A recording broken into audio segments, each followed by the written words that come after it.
It is a great joy to be here. We are taking part of the 15th National Meeting of Jesus' Friends with Chico Xavier and his Spiritist Christian work. And of course, at the same time, we are taking part of the second World Meeting of Jesus' Friends with Chico Xavier and his legacy. We are in 2022, so of course, it has been 20 years since Chico Xavier's return to the spiritual world. After, of course, after he had lived a laborious life, he, of course, had a blessed life through his mediumistic skills. So now let's talk about the topic of my lecture. The commission asked me to talk about a specific point: time to heal with Jesus and Chico Xavier. Let me tell you something. Of course, when we talk about that, time to heal, it means that we have to heal ourselves with Chico Xavier and Jesus. Because we do know that everyone that is here on earth, and even the ones, even the spirits that dwell psychosphere of our planet, we know that all of us lack healing, self-healing, to be honest, to be precise. We have to find our spiritual healing, spiritual cure. In other words, this means that we have to set ourselves free from selfishness. We have to set ourselves free from the old man. And we know that the Spiritist doctrine that, of course, makes the gospel of Jesus alive, the doctrine helps us a lot. You know why? Because the doctrine helps us on the path of self-knowledge. So by knowing ourselves, we can, of course, achieve the truth. And this, of course, was taught by Socrates, the father of philosophy, as we all know. All right, so without further ado, I would like to begin our topic. Let me emphasize something really important. We know that Chico Xavier's mediumistic work, without any doubt, complements the code. It unfolds the code and decoding. It updates and amplifies decoding. It is the coding itself.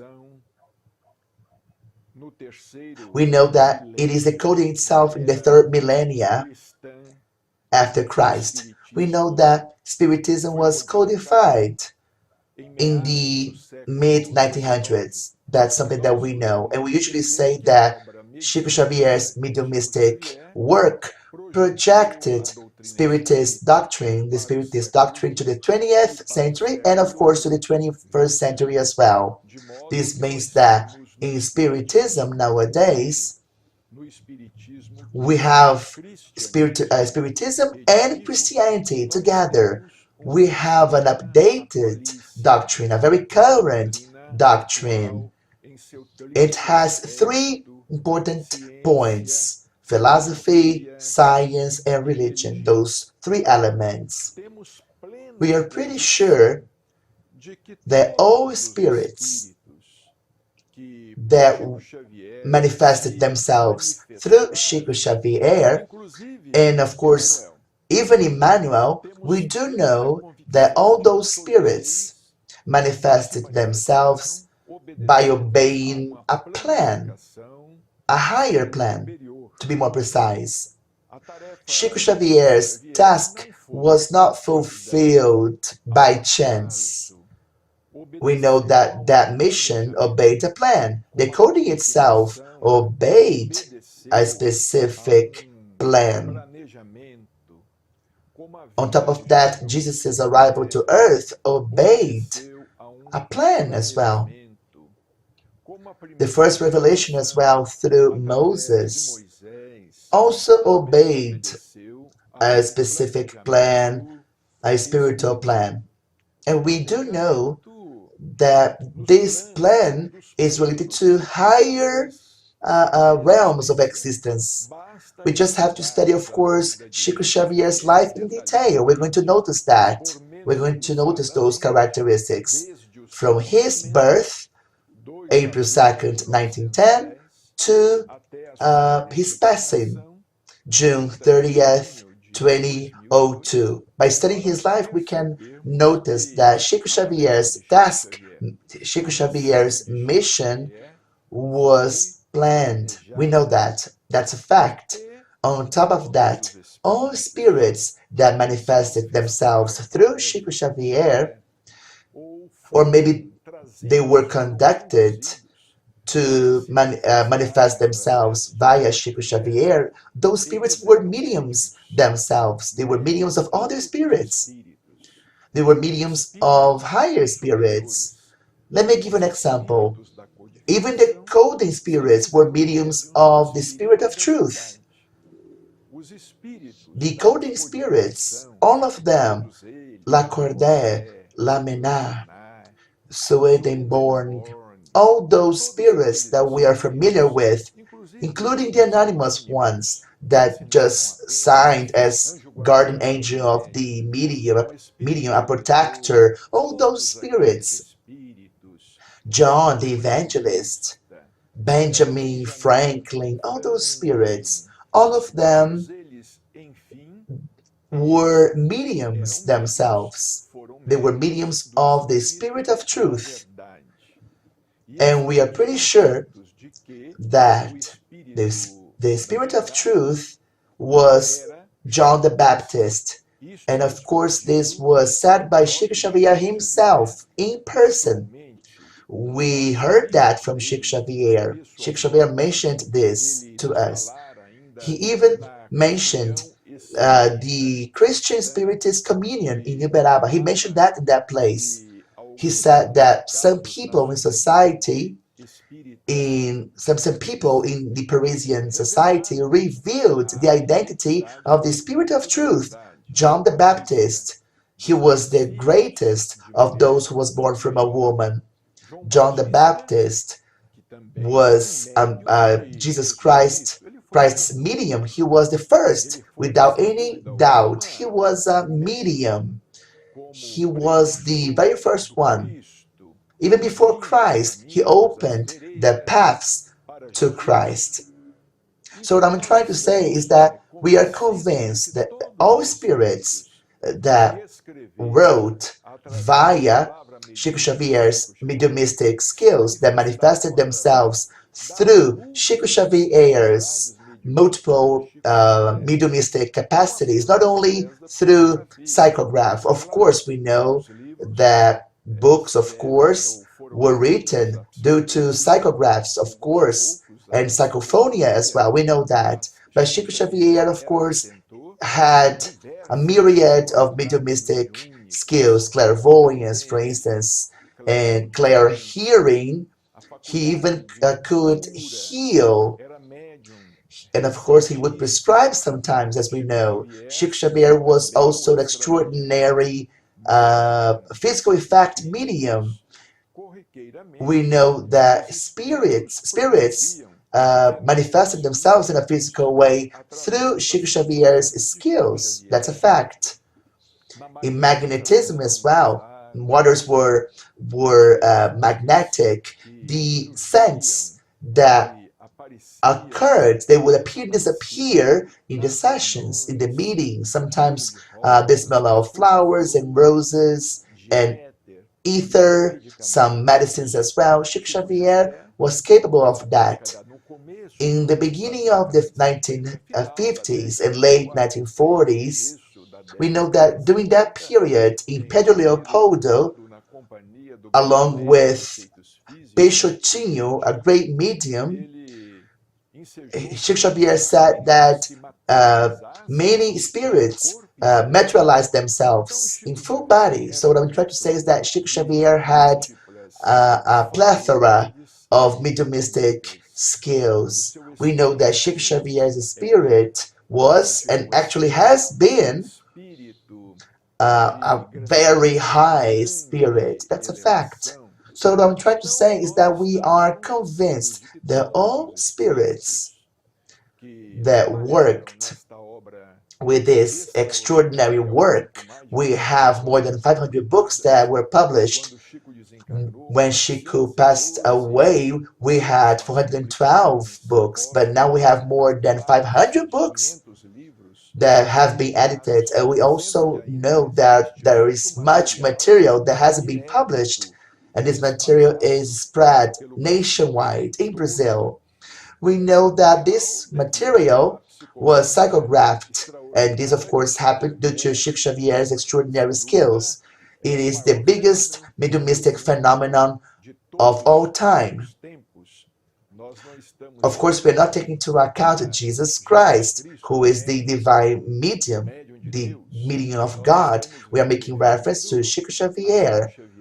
Or, of course, we are talking about mediums, as mediums of spirits that were human, of course. Without any doubt, Chico Xavier was the biggest mediumistic phenomenon of all time.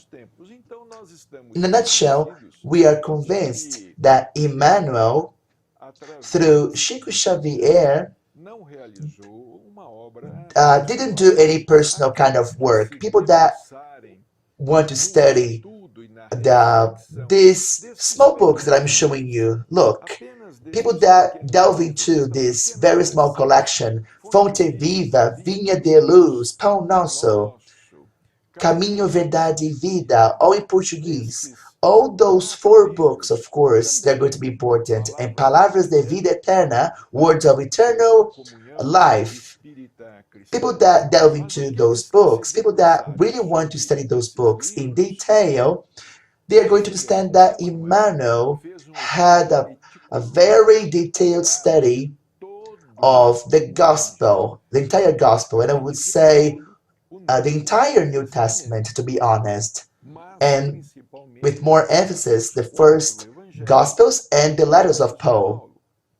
Regarding regarding the gospels, Matthew, Luke, Mark, and John, regarding those gospels, Emmanuel talked about the Spirit present, studying chapters and studying the verses one by one.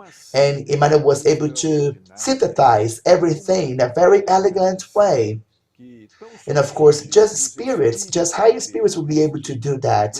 Just those kinds of spirits would be able to do this kind of task. People that delve into the study of those books are going to notice that Emmanuel, even though he was a very high spirit, of course, we know that in a book called Renúncia, he's a father, Father Damien, the first writer of Brazil.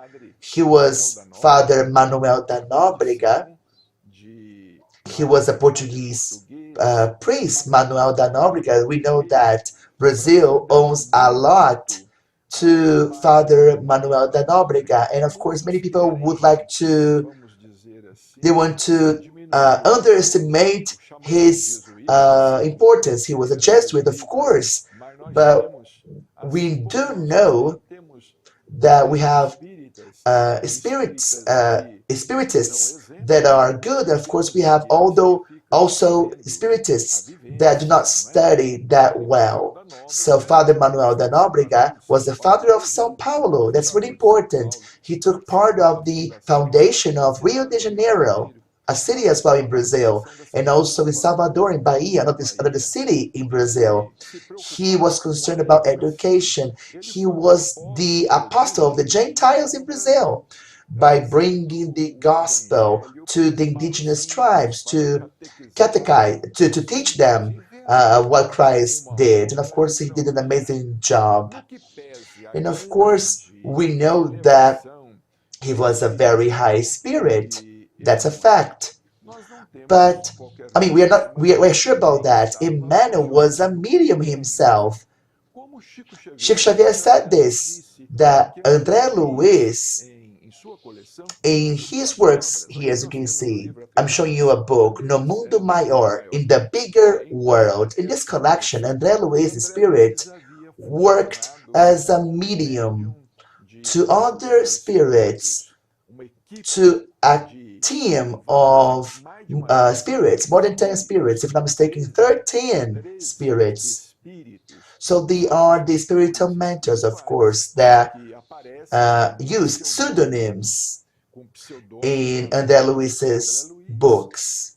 And we are pretty sure, according to Ignacio Ferreira, we know that those spirits, those structures that are present in André Luiz's books, we know that those spirits, of course, they used pseudonyms, and of course they also used other names to refer to themselves. And of course it took part of the coding itself. So what I'm trying to say is that those spirits didn't do anything through Chico Xavier, anything personal. So Emmanuel didn't do anything personal through Chico Xavier. He abided from his name. He adopted the name Emmanuel. That means God is with us, as we know. And then Luis himself, he was Dr. Carlos Chagas, a very important scientist in Brazil, a very important humanist. We also know that he adopted a pseudonym. So, what I'm trying to say is that all those spirits were mediums of higher plans. That's a fact. Regarding Chico Xavier, he was not only a medium. Let's make this really clear. Look, those spirits, all of them, mobilized themselves in groups of spirits in the spiritual world. Regarding Chico Xavier, what happened to him happened to Allan Kardec as well. So the group of the Spirit of Truth may be dozens and dozens of spirits. And Allan Kardec, he was by himself. Of course, he had the help of other mediums. Sometimes, of course, from time to time, he relied on other mediums, as we know, physical effect mediums or other kinds of mediums. Mediums that worked with him and helped him, but then they disappeared. Then, in a certain way, they left him. Even the ladies, the Buddham sisters, even Miss Jaffer, of course, they were important mediums. Hermans as well, they were important mediums that helped Allan Kardec, but then later on they left him in a certain way. So, of course, we had groups of spirits around Allan Kardec, because we know that Allan Kardec, for sure, as Manuel says in the book A Caminho de Luz, Towards the Light, was one of the most important apostles of Jesus Christ, better saying. It is in the book Towards the Light. He was one of the brightest apostles of Jesus. He knew what he was doing. So the spirits were around Allan Kardec. So all those spirits that rode through Chico Xavier are really important. And Chico Xavier was by himself as well in a certain way. And this happened when he was 17 years old. He was a young man. He was, of course, really young when he dedicated his life to becoming a medium. He started psychographing on July 8th, 1927. All those spirits started to orbit him. They were satellites, as a metaphor. They were satellites orbiting Chico Xavier. And of course, his body was a star, so to speak, that would attract the presence of those spirits and of those satellites. He was a young man, a 17-year-old man. Can you imagine that? He lived in a small city, Pedro Leopoldo. And of course, he had to face oppositions coming from different parts, persecutions, of course, prejudice. He was a young man. Of course, he couldn't study a lot. He had to leave school when he was 13 years old. And of course, he wouldn't be able to do what he did. When he was 22 years old, he was able to release a book called Parnaso de Além Túmulo, which is a book, let's put it this way, that of course surpasses many books in quality. It is a very good book, of course. It has very important, a very good wording. It is a book, of course, that surpasses all books that are similar. So what I'm trying to say is that all books from the great poets, all books that were written by Brazilian authors and Portuguese authors, we know that Parnaso de Além Túmulo is a very good piece of writing. And this book, of course, drew the attention of the Brazilian Academy of Letters. Chico Xavier was 22 years old. He was a young man. He was as young as the great poet Castro Alves. You see, Castro Alves was a genius, of course, a Brazilian genius of poetry that passed away, as we know. He passed away, he was young. So what I'm trying to say is that his work was not conceived by chance. So this boy, this young man that worked at an emporium in Pedro Leopoldo, he of course took care of the harvest, and then Augusto dos Anjos would approach him. Augusto dos Anjos just wrote a book when he was alive called I. It is a fantastic book, an extraordinary book, and very complex to be honest. Augusto dos Anjos would meet him and would dictate the sonnets, and of course other spirits as well. Cruz de Souza, Olavo Bilac, Alberto de Oliveira, and of course we had other important writers as well in Brazil. And we also had all the important writers from Portugal. We had João de Deus, Guerra Junqueiro, Antero de Quintal, so on and so forth. We have many examples of Brazilian Portuguese writers. So, in order to fulfill the promise that he had to do, Chico Xavier, for 75 years, he was able to do his work in a continuous way. And of course, Chico Xavier was not only a medium, a machine, so to speak.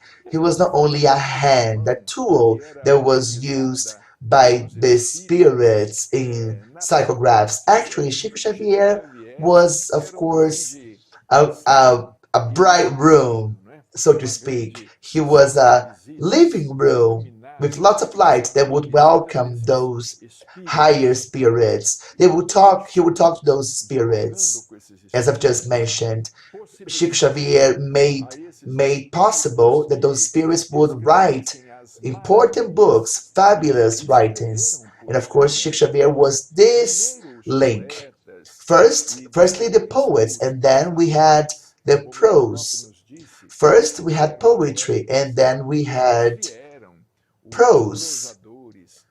And of course, we had Falando a Terra, and then we had the doctrine itself, Emmanuel, André Luiz, and of course, to whom we had Humberto de Campos, the great writer. And Humberto Campos used a pseudonym called Brother X, Irmão X. Bezerra de Menezes, the doctor. Batuíra as well. Carbachutel, Meimei, Maria Dolores, all those spirits would work together. They were links between thoughts and of higher plans. So what I'm trying to say is that, in a nutshell, Chico Xavier cannot only be considered a medium. Okay, he was Emmanuel's medium. Sometimes some people say that people that do not study Chico Xavier or do not understand what he truly did, do not delve into the study of Spiritism. Sometimes people say that. Because let me tell you something, we have been noticing that people say lots of things about Chico Xavier and André Luiz's work. They don't know André Luiz and what he wrote. Many people make some comments and opinions about Emmanuel's works without studying his work for real. They do not delve into a systematic, methodical study of his work. That's a problem. We learned that the Spiritist doctrine has to be studied as a method, in a systematic way. The doctrine has to be studied in details. That's a fact. What I'm trying to say is that Chico Xavier cannot be considered only as a medium. so to speak. We do consider Chico Xavier the highest spirit, the most important spirit, the highest one, taking into account everyone because of the works that he wrote. Because let me tell you something really important. He did extraordinary things. Through Chico Xavier, we had the manifestation of spirits. We had lots of literature, of course. We had children's books, poetry. We also had prose. We had tales as well, verses, romances. We also had letters. Uh, we also had short essays, and we had many women, children as well. Many women, as I've just noticed, people that are there, kids, were able to write through Chico Xavier. So, as you can see, Chico Xavier was very flexible in terms of his skills. So, he, of course, was a medium to everyone. He was an interpreter. So, in order to be that interpreter, to be an interpreter of those spirits, in order to be so flexible in terms of his mediumistic skills, Chico Xavier, of course, had to be a very high spirit. So, without any doubt, we can, of course, affirm by studying Chico Xavier's work, we can say that he was the highest. Let me tell you something. We have to do a comparison study in Spiritism. We have to compare texts. What I'm trying to say is that the Pentateuch has to be studied along with Chico Xavier's work, and Chico Xavier's work has to be studied along with the Pentateuch, the first five books of the Bible. We have to compare both writings. And as time goes by, naturally, one work complements the other. That's a fact. So, by doing this, we can conclude something really important. We are sure that without any doubt, Chico Xavier was the reincarnation of Allan Kardec. And of course, this was predicted to him. This was done by the Spirit of Truth. This was predicted but not only by the Spirit of Truth, but also by Dr. Demiri, a friendly spirit that would take care of Allan Kardec's health. He was Kardec's friend, and he would also always manifest in the Parisian Spiritist Society. Allan Kardec said that he wrote that he would reincarnate at the end of the century or the beginning of the next one. And as the spirits predicted, he would work since a tender age. And Chico Xavier, of course, started working when he was 17 years old, because we know that Allan Kardec was able to dedicate himself to the study of manifestations. He dedicated time to study to the work when he was 49 years old, nearly 50 years old. He took part of the first session in an old lady's house. Allan Kardec, who was going to turn 50 years old, if I'm not mistaken, when he started working. It was in 1854. He started working in 1854. He participated in the first session in May. And let me tell you something curious. And Chico Xavier also started working in May, his first session of Evangelho no Lar, Gospel at Home, by Spiritist couple, the Perazos, because they wanted to take care of his one of their sister's obsessions. This lady, of course, was suffering a lot, and this lady was a tool so that Chico Xavier would get as a gift, so to speak, the Book of Spirits and one edition of the Gospel according to Spiritism. So what I'm trying to say is that out of this group of spirits, Chico Xavier was the most evolved. He was, of course, the highest. We also believe that we are not making any mistake. We are not exacerbating Chico Xavier's importance. And of course, we're not making any mistake or say any heresy that Allan Kardec, the professor, they were he was the most important spirit, of course. Of course, he was not more evolved than the spirit of truth. However, much more evolved than all the other spirits that manifested themselves. Spirits that took part of the gigantic work of coding. So we can see this in Allan Kardec's work, the collection of the Spiritist magazine.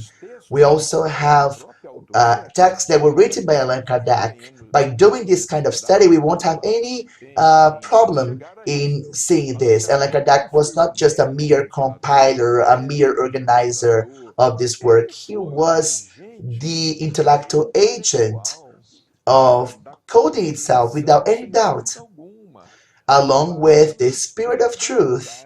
And Chico Xavier, of course, did the same thing. Chico Xavier was also a medium, of course, and he was a link. So by being this, he participated in a very conscious way. He took part of this work in a very clear way. But let me tell you something very important. Even though Chico Xavier was a man, was a human being, that's a fact, even though he was a person, flesh and bones, even though he was a man, he had to subject himself to the rules of the planet. We can find this in the book Renuncia, when Alcyone wants to leave Sirius to come to Earth to aid Father Carlos. We know that Alcyone is warned. Look, you're going to be exposed to the laws of the planet.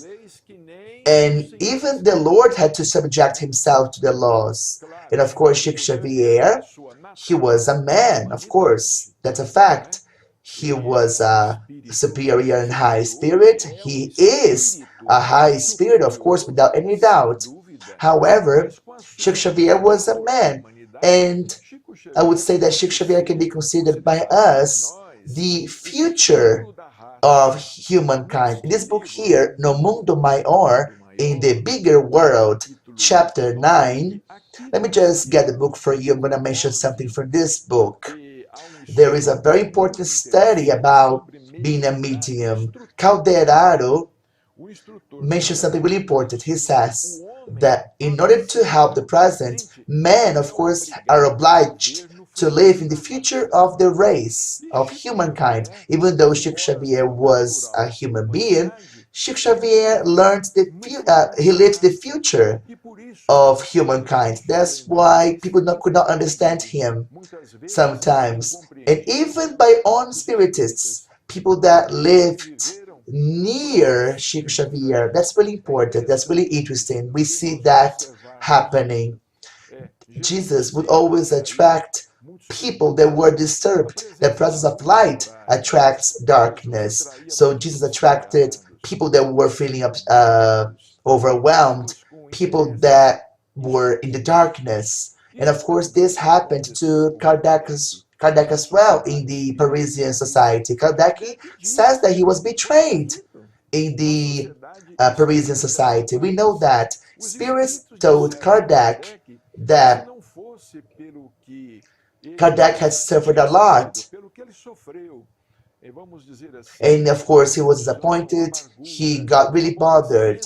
They said that Kardec could have had a longer life, but his health got worse. So Allan Kardec passed away when he was 65 years of old. He was an intellectual. And of course, he had so many things to do and to offer to the world. He passed away on March 31st, as we know. He was 65 years old. And of course, he had to rush in order to create the Genesis in 1868. Chico Xavier also attracted people that were disturbed, even when he was in Pedro Leopoldo. And he attracted, of course, in his family as well, his own family, his blood. people that could not understand him. And of course, many people understood what he did. We have José Xavier, his brother. He was very important. He was his right arm, but he passed away early. He had a problem in his brain. José Xavier was a great brother, a great friend of Chico's, and he passed away very early. And Chico Xavier attracted those kinds of people. Many people would get to him in Luis Gonzaga's center, and they wanted to participate in the group, and then they revealed themselves as bad people, you see. So Chico Xavier suffered from this problem. Let me give you an example. Chico Xavier lived the future of humankind because, without any doubt, Chico Xavier lived the future of humankind. Professor Herculano Pires would say that Chico Xavier was the PC, the Psi man. So he was uh, he was a person that actually was in the present and in the future, interexistent. Sometimes Chico Xavier said that Professor Herculano was not clear. Chico Xavier would not understand what Professor Herculano said. He confessed that. And then Chico said something. Look, I finally understood what Herculano said. And he said, look, I was in the I was in a group, psychographing. I was there in the group Espírita Prece, and I was psychographing. When Emmanuel came, so I was there psychographing. It was a continuous work. At the same time, Emmanuel was talking to him, to Chico Xavier, and other spirits were there, and Chico was there. Emmanuel would say, Chico, we do need your presence right now from the other side. So what I'm trying to say is that they wanted Chico Xavier at the same time that Chico Xavier was psychographing. So what I'm talking about ubiquity, being in two places at the same time.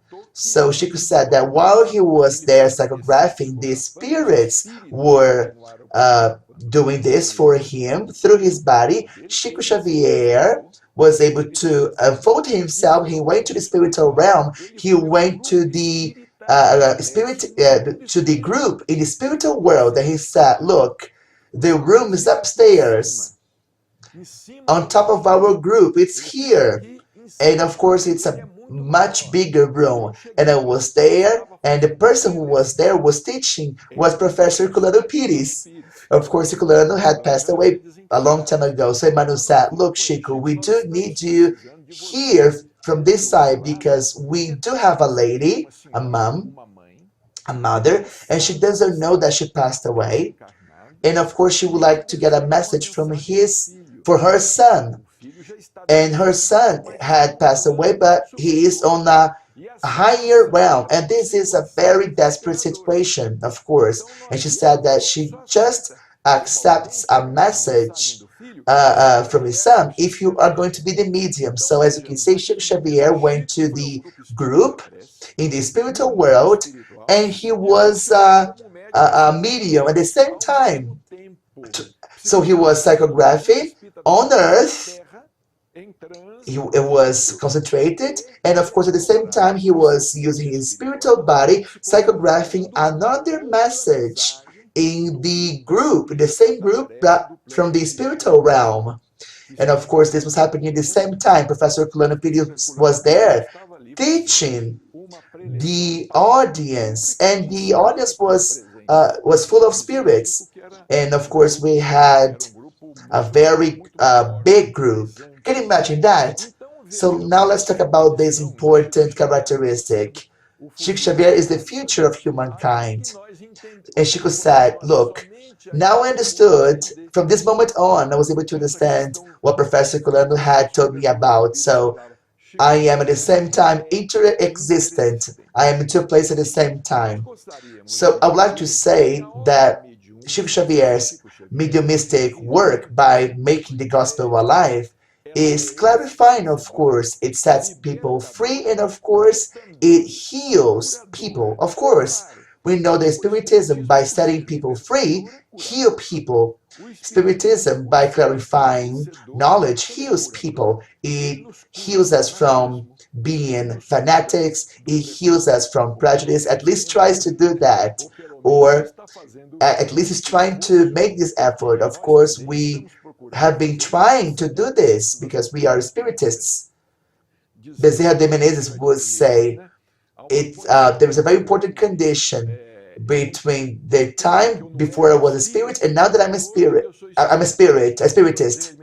Bezerra would say that when I was not a spiritist, I was looking for mistakes in a certain way. Now that I'm a spiritist, I am looking. I'm running away from mistakes. You see, so there's a major difference between those two approaches. And we know that Spiritism heals people. It is a healing doctrine because we know that without any doubt, it heals us from being a fanatic.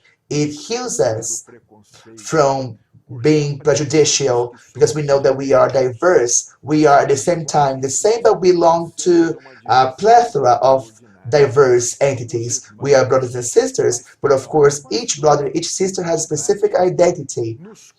And of course, we get healed from selfishness because it invites us to uh, charity, because we know that without charity, we cannot save ourselves. So, of course, we learn how to forgive. Of course, we learn how to avoid being upset. So we shouldn't hold grudges. We shouldn't be intolerant. So Spiritism helps us in many things. Spiritism opens our minds to many aspects, of course.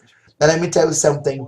Spiritism cannot do everything because if Spiritism opened our minds even more, possibly we wouldn't be able to handle so many things. You see, that's why Jesus came to earth to preach the gospel by teaching in parables, because we were spiritual children. And even the apostles themselves were not able to understand the parables. When Jesus talked about sowing the seeds, the apostle said, Lord, please help us, teach us this parable, because not even the apostles were able to understand this apparently simple parable. So Chico Xavier said once, look, Jesus had to choose 12 apostles, 12 human apostles, to interpret in a human way his divine teachings. You know why? Because by not doing this, men and women would not be able to understand Christ.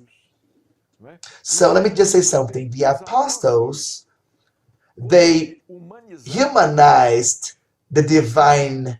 So they humanized the gospel. They did the best they could in order to make the gospel to be accessible to everyone, so that the gospel could be accessible to humankind. So Chico Xavier was dead, of course. He was a high spirit because Allan Kardec didn't have time to conclude his work.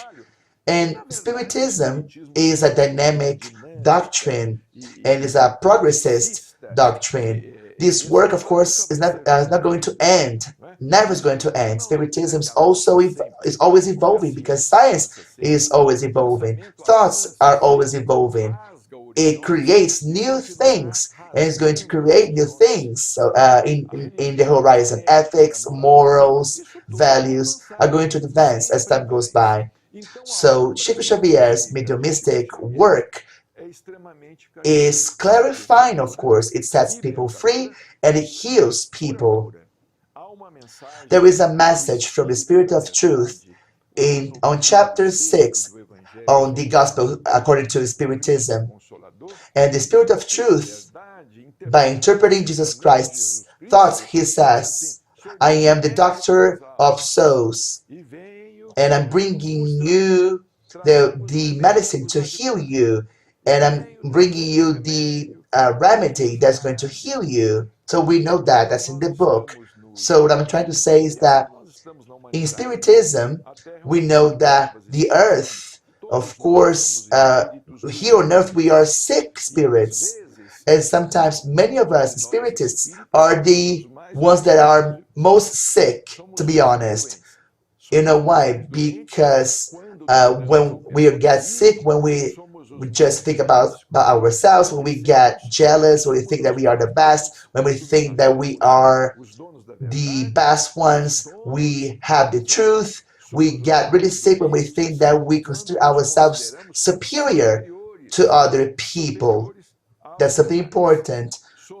On earth, let me tell you something, on earth, we're all sick spirits that need healing.